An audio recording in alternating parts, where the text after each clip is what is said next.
I'm sorry. So I just bumped her immediately. Like, she's like, we're gonna get ready. And I was like, bump. Right. And I was like, wait, I can't reach the okay. Anyway, hello and welcome to the Woman's Cave.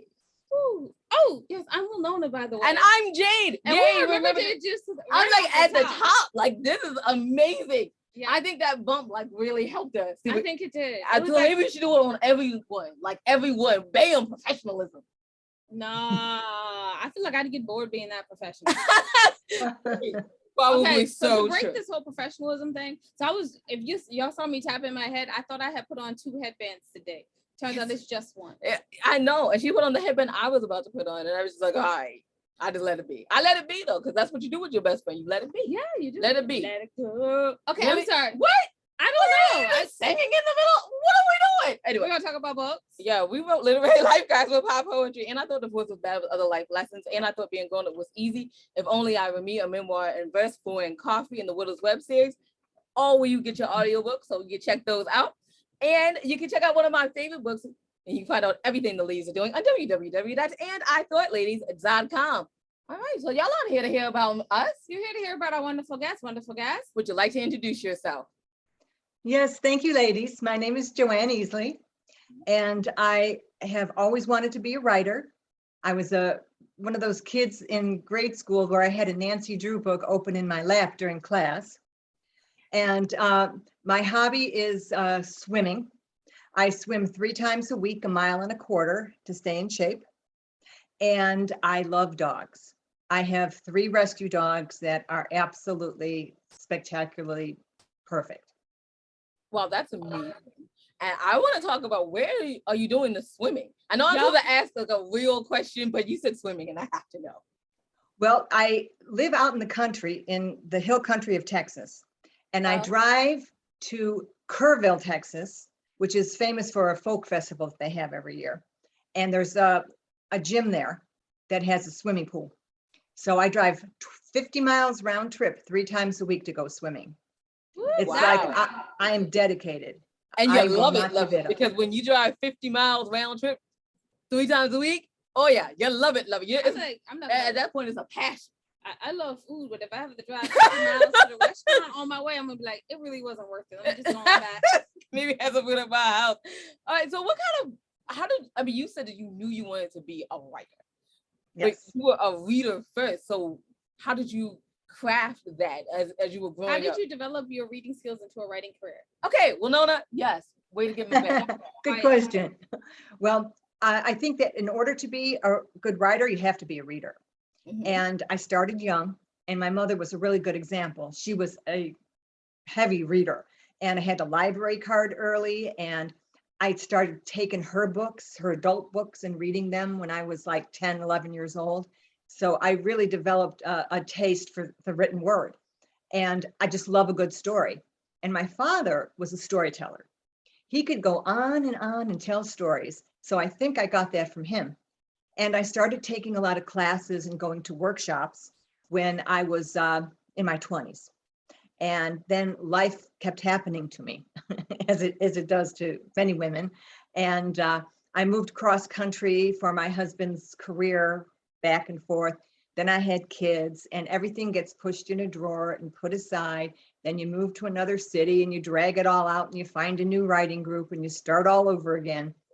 And back in the 90s, I wrote my first novel, and I haven't published it yet. But when I retired from a career in nursing, I decided this was now or never. You know, I'm not getting any younger, and I was determined to get published. And I had enough pride that I wanted to be traditionally published. And I spent a year looking for an agent to no avail. So that didn't work out for me, but it doesn't for many people that have no connections and are completely unknown. So I started going to small presses. And once I started querying small presses, I had interest from 4 of them right away. And that was very validating. And boy, I needed it after a year of rejection.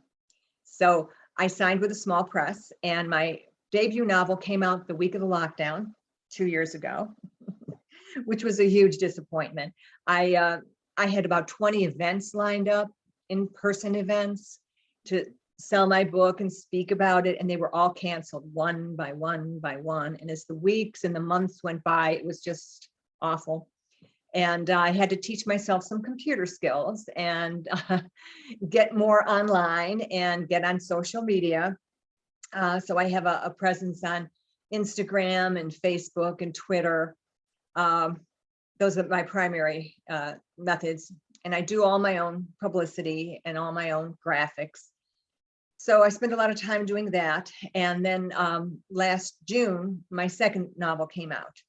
And I've been able to do some in-person events here in Texas because we've been open for quite a while.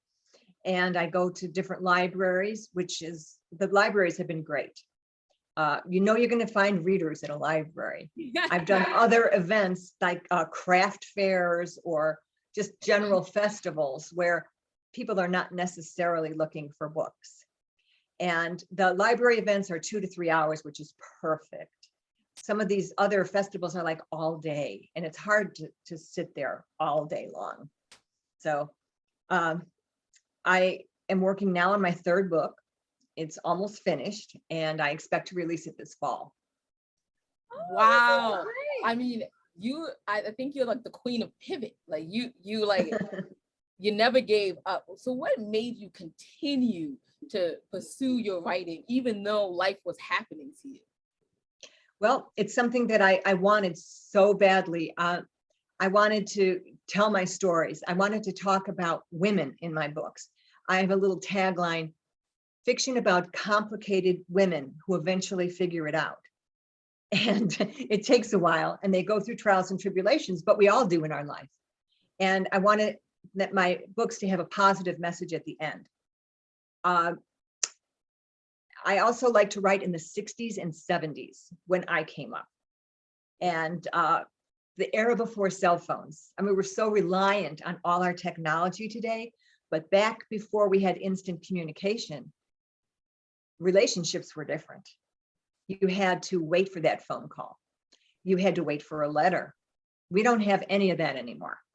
So I like to return to those old days. And they were pretty turbulent, like today's world is pretty turbulent too. It seems to go in cycles. But I just wanted to tell stories about women who have overcome issues.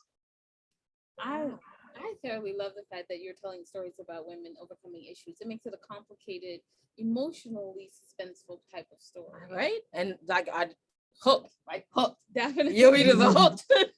So as the world opens up, are there any events that you'll be doing in person that coming up?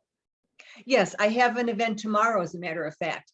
There's a book festival at a little town called Wimberley, and it's a little tourist town, and they have a deep blue hole that people like to go and see, cute little shops. And we're going to be at the community center. There's going to be about 40 writers there, and we'll be there from 9 to 4 tomorrow.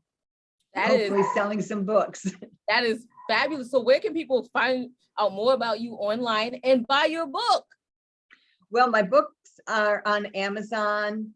I'm on Kindle Unlimited. So the only place to get an ebook is on Amazon. I'm also on Barnes and Noble and bookshop.org and all those, wherever books are sold, you can find Sweet Jane or Just One Look. Oh, great. I was about to have to ask you, what are the titles? Where can people connect with you on social media or go to your website?